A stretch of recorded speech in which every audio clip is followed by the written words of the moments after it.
Oscar Wilde, in his 1889 essay, uttered the oft-quoted words, "Life imitates art far more than art imitates life." These words have inspired many wise and witty remarks from pundits and populace alike. In similar fashion, Rollo May, more than a half-century later, stated that art serves a predictive function in the culture. Because of its sensitivity to the inner spirit of the culture, art can articulate the shape and mood of the broad cultural fabric before common people grasp their situation. May cites the 1947 work of poet W.H. Auden, The Age of Anxiety, a book length, and Leonard Bernstein's Second Symphony of 1949, named after Auden's book length poem. By the 1950s, anxiety had become all the rage on psychiatrists' couches, and the decade ushered in the first generation of anti-anxiety drugs, such as Miltown in the 50s, Librium and Valium in the 60s, and the early 70s, and SSRIs, as we have today, mother's little helpers. The life and work of Paul Tillich follows a similar pattern of ambiguity and anxiety. To consider the ambiguities in his life and in his theological lectures and publications, one must ask candidly whether Tillich's life imitated his creative work in theology and philosophy, or his work imitated his life. His theology, particularly in his third volume of the Systematic Theology, is filled with the theme of the ambiguities of life. Is the source of the universal ambiguity in his writings to be found in his own lived experience with its own moral struggles? Or were his moral struggles a product of his intellectual work? Did Tillich's system produce Tillich, or Tillich his system? He himself understood, as Alexander Irwin says, the intimacy of this connection between the lived experience and the intellectual production. As Irwin writes, Tillich's creative achievements cannot be disentangled from the weave of erotic relationships out of which they emerged. Life and work form an inextricable unity whose questions remain unresolved. Thus, life and art appear inseparable. After the publication of Hannah Tillich's two volumes, Rollo May's Reminiscences and Renee Tillich's Harvard Lectures, by the way, all the references are in the footnotes. In the footnotes, there may be a few little issues. I haven't had time to proof them. Tillich's personal moral struggles clashed publicly with his theological accomplishments. Because he developed a reputation as a philanderer, some critics rejected his theology because they condemned what they saw as his immoral life. Others believed that while he had many relationships, and not necessarily sexual, with women, he was somewhat naive with no serious predatory intentions. Furthermore, they affirmed that his personal life and his intellectual contributions to theology and philosophy should be kept distinct. Of course, the facts are never all black and white, and in Tillich's case, one is tempted to say there are at least 50 shades of gray. My comments are in three sections here. First, the theme of ambiguity in his thought. Second, his ambiguous moral life. And third, some conclusions on what Alexander Irwin has aptly described as its life in divine demonic ambiguity.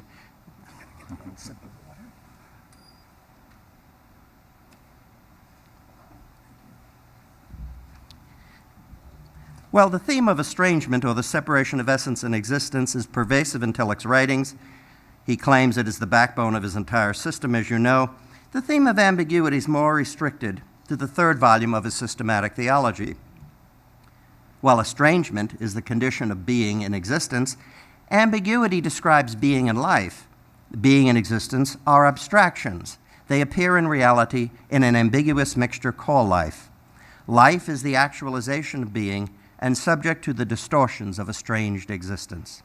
This mixture of essential and existential being creates the all-pervasive ambiguity in life. For Tillich, life has three basic movements: self-integration, self-creation, and self-transcendence. As I have written earlier, and I'll pass over that quote, that was in Russell Manning's Cambridge Companion. While the emphasis in my early work was the transforming power of the Spirit, here I want to concentrate on the nature of living estrangement, or the ambiguity of life itself.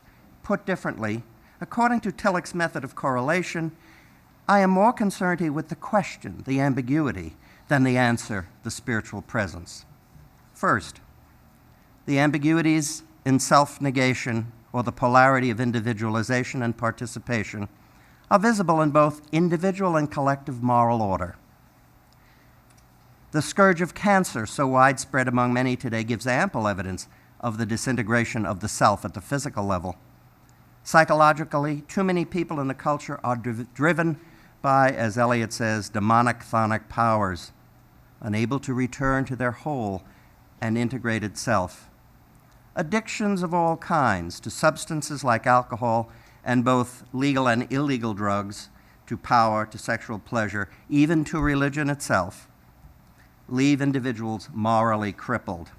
As Terry Cooper points out, in Tillich's later works, the concept of concupiscence, quote, is very close to our contemporary understanding of addiction.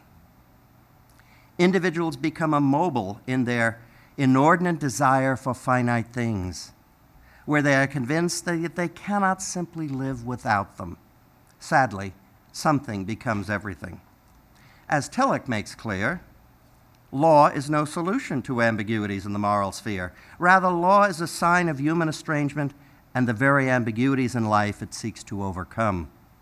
For example, my teaching undergraduates of the millennial generation for many years has revealed to me the profound confusion about sexual morality, their compulsive need to have right answers to life, and a whole range of addictions to alcohol, to work, to success, and to the comfortable life.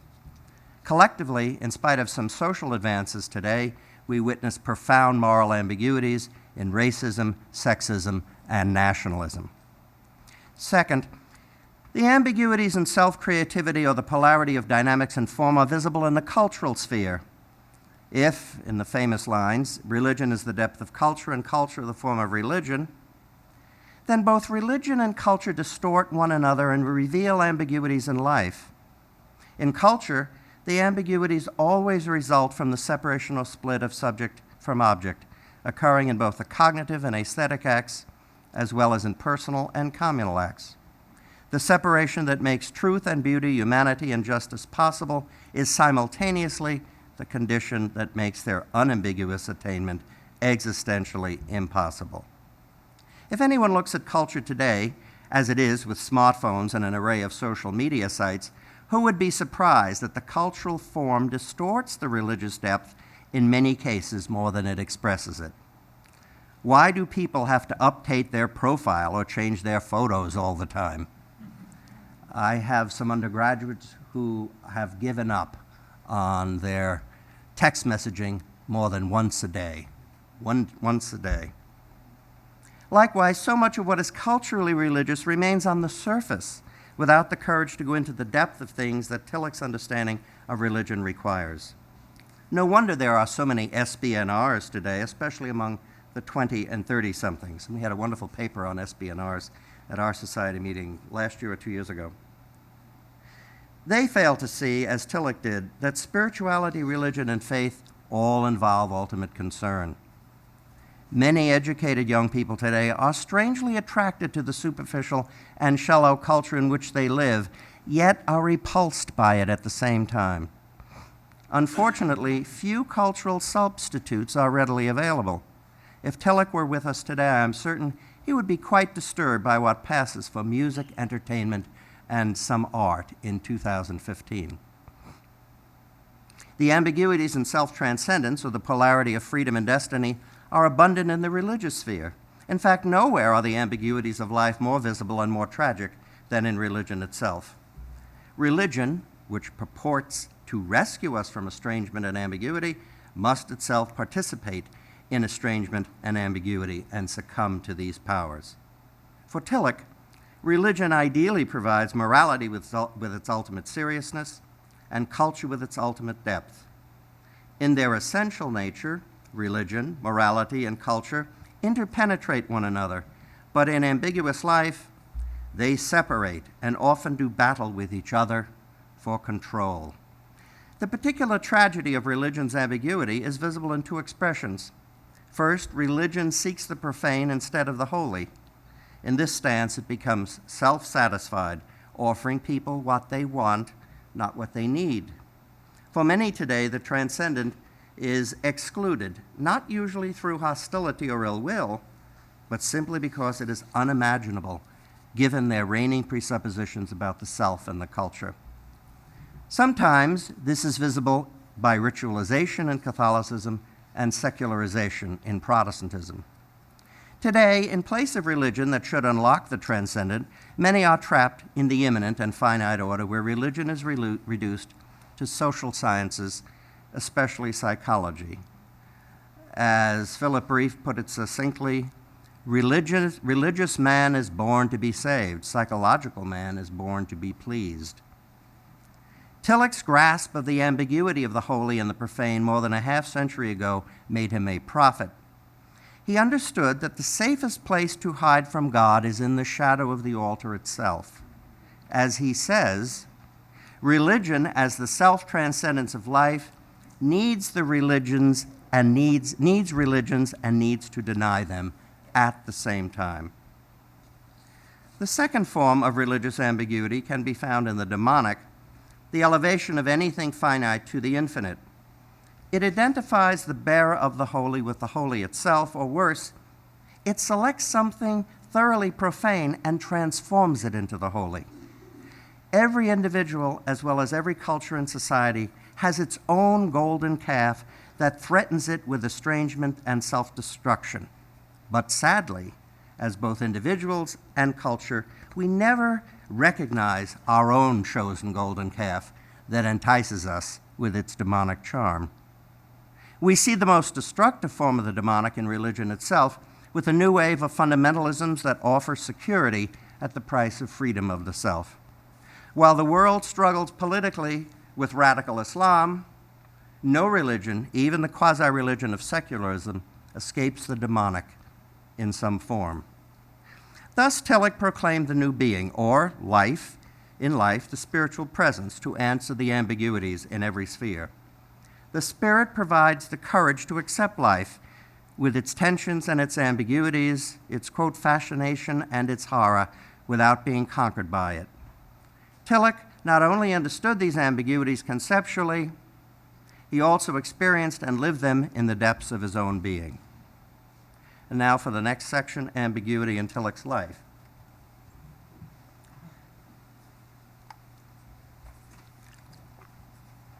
Still awake out there? Good. How can one compare and contrast the ambiguities in Tillich's systematic thought with his own personal, private life? Although Tillich's focus and terminology shifted from his earlier works, from the political and social to the theological and psychological, there is a remarkable continuity in his thinking. As one scholar suggests, Tillich's ontology, or understanding of being, in his 1912 dissertation on Schelling, finds expression and helps illumine Tillich's definitive work, the 3-volume Systematic Theology, 4 decades later. Estrangement and ambiguity were a constant theme in all of his writings. His traumatic experience of World War I was a crucial turning point in his life. The demons he witnessed in the war help unlock the demons within his own soul. As Pauck, or the Paucks, write candidly, at the beginning of the war, Tillich was a shy, grown boy, truly a dreaming innocent. When he returned to Berlin 4 years later, he was utterly transformed. The traditional monarchist had become religious socialist, the Christian believer, a cultural pessimist, and the repressed puritanical boy, a wild man. These years represent the turning point in Paul Tillich's life, the first, the last, the only one. A Faustian "two souls within me dwell" has always been part of Tillich's life. The private man and the professional theologian, the man who ecstatically enjoyed the beauty of nature, and a man consumed by depression and guilt, a professional academic, and a man with childlike qualities, a man married to the same woman for 41 years, and one who relished the company of many women in his life. Grace Calley once asked Tillich in his Harvard years, "I've often wondered how you kept from becoming schizophrenic." He replied, "But that's just it. I am." When she asked him about being a celebrity, he replied, "This Paul Tillich? he said reflectively. Who is he? He's a stranger to me. This Tillich they write about. It's not really me. I am two persons, and the one has nothing to do with the other. Likewise, Tillich told her, everything that is in my sermons is what I am not. Very strong quote. Throughout these years, in Irwin's words, Hannah Tillich suffered the anguish of jealousy, Tillich, the torment of guilt. According to Pauck, Hannah sought retribution for her anger and suffering by involving herself in a number of affairs through the years, but they failed to quiet her jealousy. Her son René, the psychologist, paints a dark picture of his mother. As an adult, molested as a child by her father, quote, she was physically, emotionally, and sexually abused, close quote. She suffered from a borderline personality disorder, paranoia, a pathological jealousy, a tendency to sexualize her experience and distort reality. Severely impairing her capacity to love. Just as a brief aside, my colleague at the university, Jerry Shapiro, worked for more than a decade with René Tillich in Honolulu, so I know, I've never met René, but I know him vicariously through Jerry's stories. He has a great deal of respect for him as a therapist and a friend. As Grace Calley could say, watching them, Hannah and Paulus, when they spoke to each other, I could often sense the undertow of a titanic struggle. When the subject of divorce arose around the 1959 Time magazine article, he told Miss Calley, if this comes out, it will be a disaster. Our whole life in Germany was a scandal, close quote. And then some years after Tillich's death, Hannah published her two very critical volumes. In a 1985 interview with the 88-year-old Mrs. Tillich in East Hampton, we were together for 4 hours alone. We had shared a scotch at noon. When I asked her to autograph one of the books, she appeared embarrassed and told me that she regretted having written both books. She said she was bitter at the time and needed the money she thought the books would bring in. She also said that her goal toward the end of her life was just to help young scholars understand Tillich.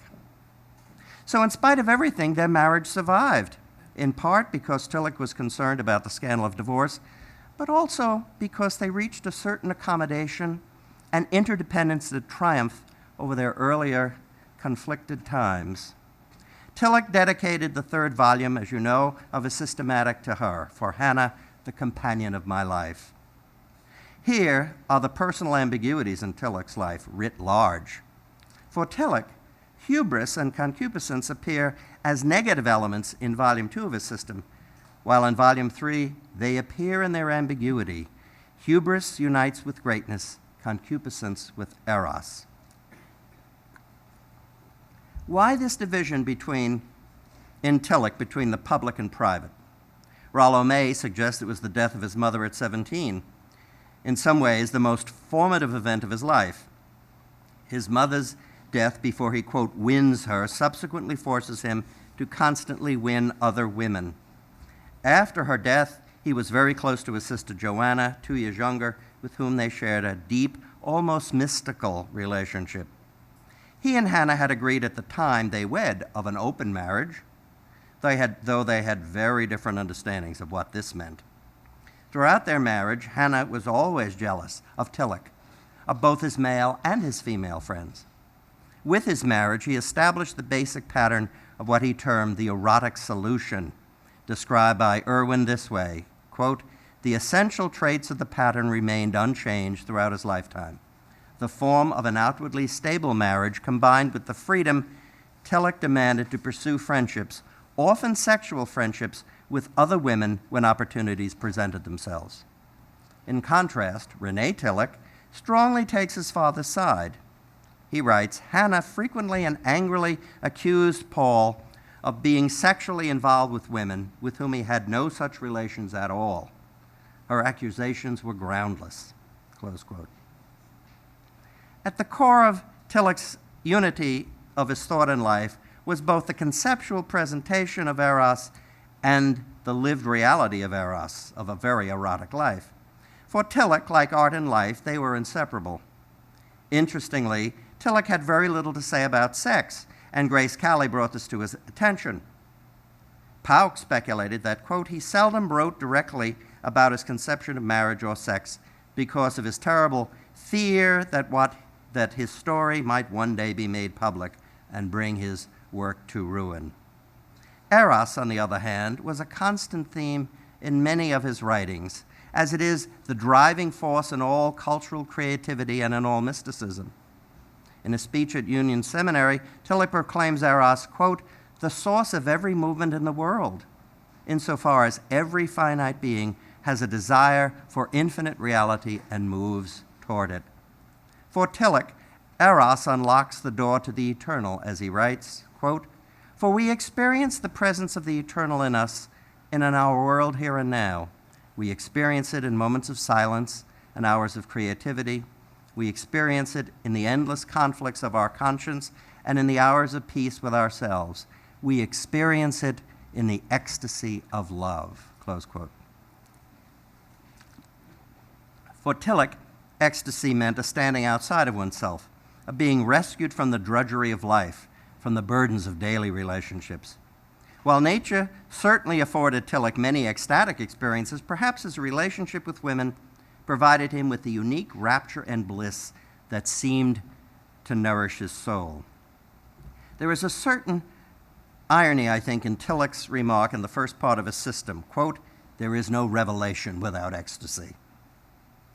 Tillich saw this abstractly, theologically, but he also knew it in the depths of his being. When he speaks of ecstasy, he means eros, or the movement of that which is lower in power and meaning to that which is highest or higher. Eros drives towards union with the forms of nature and culture and with the divine sources of both. Tillich saw the erotic at work in art and literature, complementing the mystical communion with nature. Irwin notes, nowhere was Tillich's erotic power more evident than in the classroom or lecture hall. Authentic cognition for Tillich could not be isolated from eros. Bringing students to grasp the subject meant teaching them to love it. As Pauck says, as a teacher, he did precisely what he did in his friendships with men and women. He made potential spiritual riches actual. Eros includes epithumia or libido, but eros transcends epithumia, as you know. It was eros that Tillich shared with women, whether libido was explicit or not. All of his relationships were sensuous, not necessarily sexual. The sensual nature of these relationships will remain. Any sexuality will long be forgotten. As May says, he was genuinely devoted to the sensual life by contrast with the sexual. While Tillich was attracted to women, all women, the question remains as to why so many women were attracted to him. Clearly, Tillich was simply not interested in sex. Tillich could attract women by his extraordinary capacity for fantasy as well as the childlike quality in him. To each one, he gave something individual, so he discovered something new and different.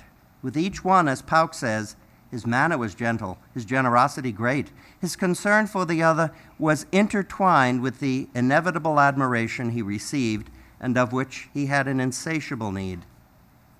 He could weave an extraordinary web of emotional power over a woman with the ability to look not at, but into a woman.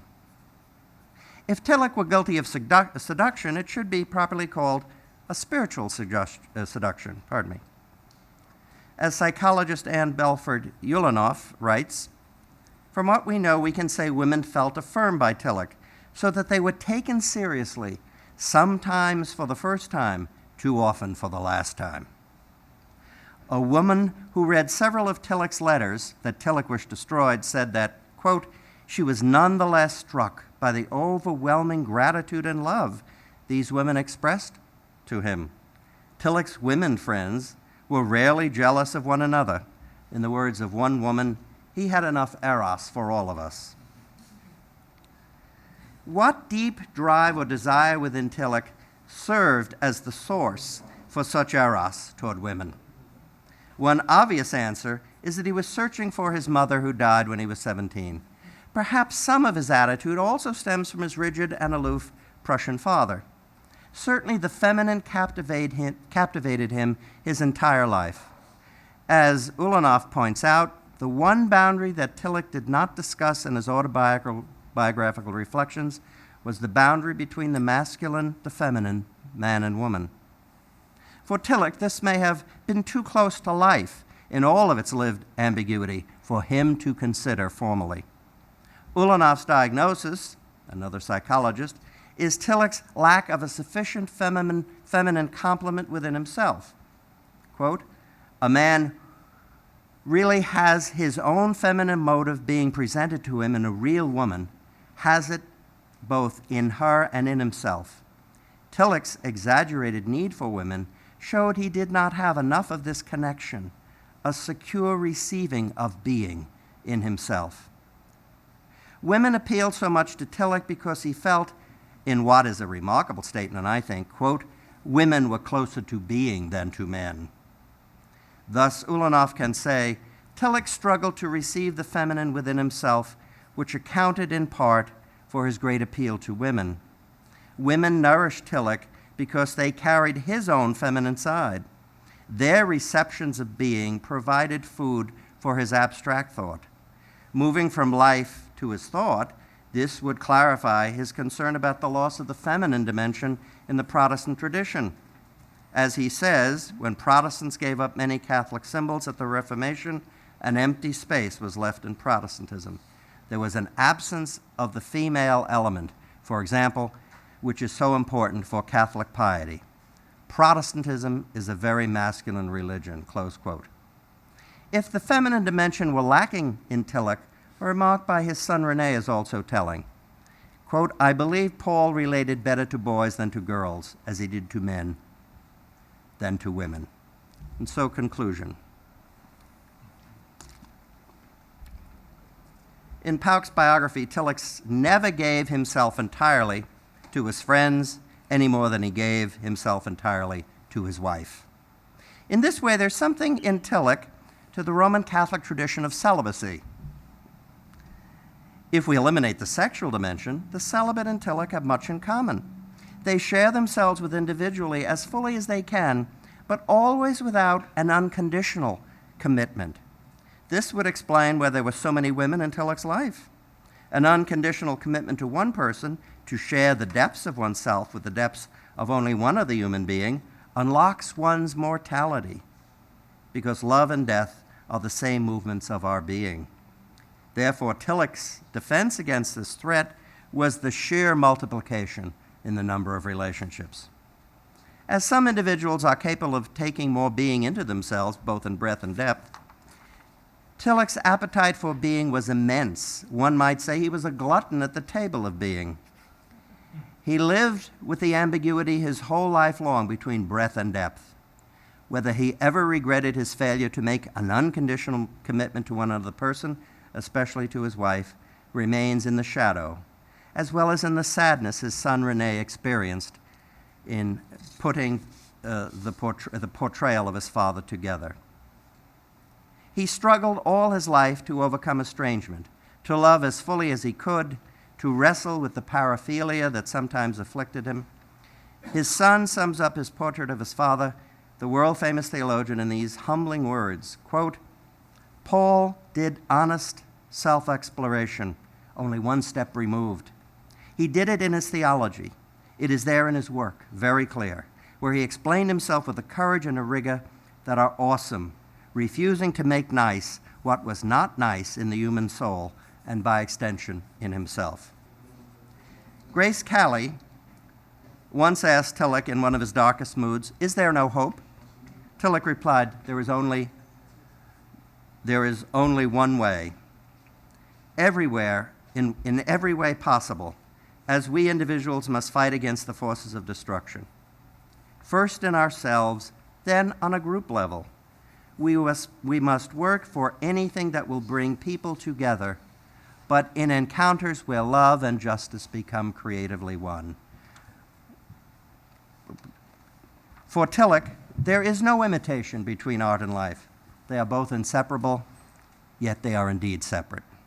In his soul, he thought and he lived, and he thought with this profound ambiguity. We are all in his debt because of this. Thank you very much.